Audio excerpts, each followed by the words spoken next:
हम प्रधानमंत्री जी को और होम मिनिस्टर को सदन में आकर अपने वो विचार रखे, वो क्या चाहते हैं।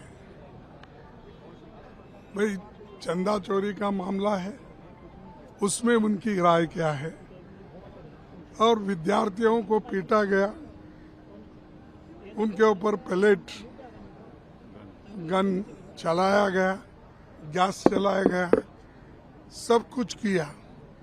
आखिर ये हुआ क्यों, किस लिए हुआ, और उसके लिए वो और होम मिनिस्टर दोनों जिम्मेदारी लेकर अपनी स्टेटमेंट तो देना चाहिए।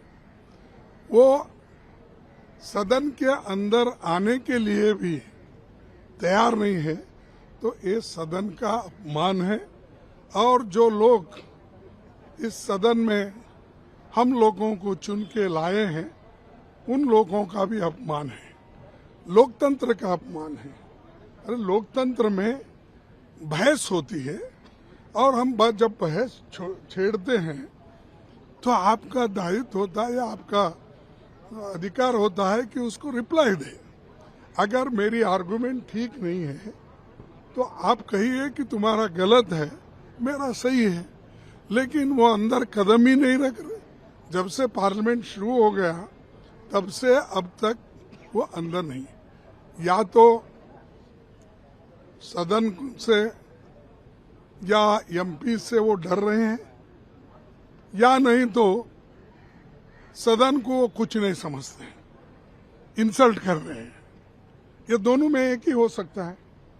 लेकिन मैं ये कहना चाहता हूं कि प्रधानमंत्री जी जब 12, साढ़े 12 बजे, 1 बजे उठ के, मैं तो तब सोया हुआ रहता हूं, तो उस वक्त वो इंस्टाग्राम क्या है, हाँ, उस पे आते हैं और अपनी बात रखते हैं।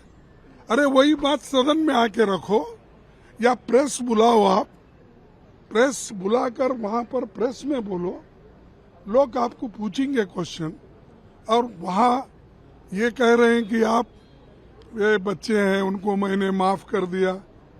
अरे माफी तो आप मांगना चाहिए, क्योंकि आपने पैलेट गन चलाई, आपने गैस इसका चलाया, ये टीयर गैस चलाया, लाठी चलाई, करंट से लाठी चलाई, कीले लगाकर लाठी से मारे। आप माफी मांगना चाहिए छात्रों से। अरे हमारी गलती हो गई, मासूम बच्चों पे मैंने ये किया, इसीलिए मैं माफी चाहता हूँ। ये उसके बजाय जाओ मैं माफ कर दिया। तुम कौन होते भाई माफ करने वाले? हाँ, बच्चों को माफ को गालियां दिए, वो दी। ये इश्यू डाइवर्ट करने के लिए अगर आप ऐसा बोलते रहेंगे, ये ठीक नहीं। आओ यहीं आके वही बात करो। लेकिन वो सदन को अब तक नहीं आ रहे। ये सदन का अपमान है, जनता का अपमान है। जो करोड़ों लोग हमको वोट दिए हैं, अलायंस पार्टनर को वोट दिए हैं, और दूसरे लोगों को भी जो वोट दिए हैं, वो ये चाहते हैं कि भाई इस सदन में क्या चल रहा है और उसको सरकार क्या कहती है, ये जानना चाहते हैं। लेकिन उसको उत्तर देने के लिए ये तैयार नहीं है। और हम ये एजिटेशन जो कर रहे हैं, ये जनता के इच्छा के अनुसार कर रहे हैं। चाहे आज अनएम्प्लॉयमेंट का प्रॉब्लम हो, इन्फ्लेशन का प्रॉब्लम हो, जो विद्यार्थी, जो छात्र रास्ते पे आए थे, क्या किसी ने बुलाया नहीं उनको? वो खुद आए थे। वो अपने, उनको भी तुमने अब कलर लगाने की कोशिश कर रहे, वह उसके पीछे कौन था, उसके बाप का इनकम क्या है, उसके पास कहाँ से पैसे आए, उसका अकाउंट नंबर क्या है, ये सब पूछते हैं। तुम्हारा अकाउंट नंबर ही नहीं बता रहे, आरएसएस का अकाउंट नंबर नहीं है, रजिस्ट्रेशन नहीं है। तुम बच्चों को पूछते फिर रहे हो, उनके माँ बाप को डराते हो, घर जाकर बच्चों को डराते हो, विद्यार्थी और विद्यार्थिनियों को डराते हो, और डराकर उनको टीवी पे लाके स्टेटमेंट दिलाते हो। तो ये जो बात है ये हमारे डेमोक्रेसी के लिए खतरा है और डेमोक्रेसी के तहत वो चलना नहीं चाहते। आओ बहस करो, हम बहस के लिए तैयार है। सदन में बैठो, सुनो। आज तक एक शब्द सदन में क्या होता है, क्या बिल चलता है, क्या कितने हम नोटिसेस दिए, उसके बारे में कभी उन्होंने ना उत्तर दिया, कभी सोचा नहीं। इसीलिए हम ये एजिटेशन ऐसा ही चलाते रहेंगे सच्चाई बाहर आने तक। जो चंदा चोरी का भी कहीं चांदी है, कहीं पैसा रखे, कहीं है, हम किसी के ऊपर आंच नहीं लगा रहे। अरे जो लोगों का, जनता का पैसा है, जो लोगों ने दिया हुआ है, कोई चांदी का ईंट दिया, कोई ये अपने सोने का रामचंद्र की कहानी क्या बोलते हो, सॉरी रामचरित्र मानस सोने के इसमें दिया। ये सब गायब है चल रहा है। नहीं भाई हमारे पास रख लिए सुरक्षित, ये तो बोलो आके। तो ये जो चीज ये कर रहा है गलत, बड़ी गलत कर रहा है और ये अपमान है पार्लियामेंट का और देश के जनता का और खासकर वोटरों का भी। इसीलिए इसका हम आगे इसको और भी मजबूती से लड़ते रहे। सर, आरएसएस के एक नेता कह रहे हैं कि ये एंटी नेशनल थे जिन्होंने प्रोटेस्ट किया, वो लोग एंटी नेशनल थे। आरएसएस के एक नेता का ये बयान आ रहा है, वो लोग जो यहाँ प्रोटेस्ट कर रहे थे वो एंटी नेशनल एंटी कॉन्स्टिट्यूशनल है प्रोटेस्ट सर।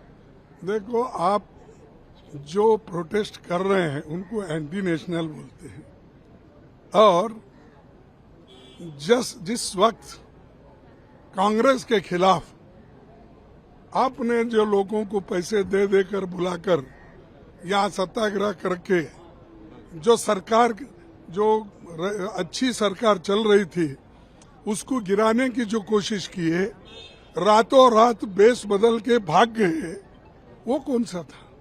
ये तो एंटी नेशनल नहीं था, ये तो विद्यार्थी थे, अपने आप आए थे, किसी गांव से आए थे, किसी इससे आए थे, कि उनको एक ही था कि ये जो अनएम्प्लॉयमेंट प्रॉब्लम है वो हाईलाइट करने के लिए वो आए थे, ना कि ये पेपर लीक इसके बारे में आए थे और दूसरे किसी चीज के लिए नहीं आए थे।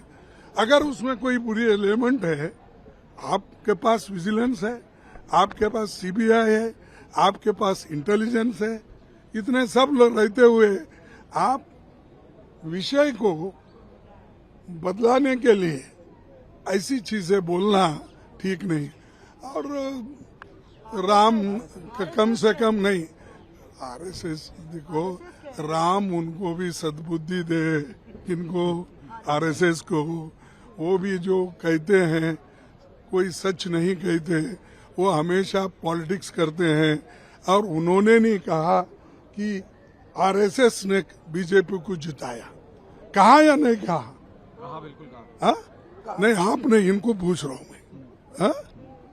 आप बीजेपी की वजह, फिर बहुत दिन के बाद, बहुत सालों के बाद नड्डा साहब प्रेसिडेंट होके उन्होंने ये कहा कि हम सिर्फ आरएसएस वजह के नहीं जीत रहे, हम अपने बल पे जीत रहे हैं। ये बात उन्होंने कही या नहीं कही? तो ये आपका अवतार है, आपका ये कहना है, तो क्यों दूसरों को दोष देते हो?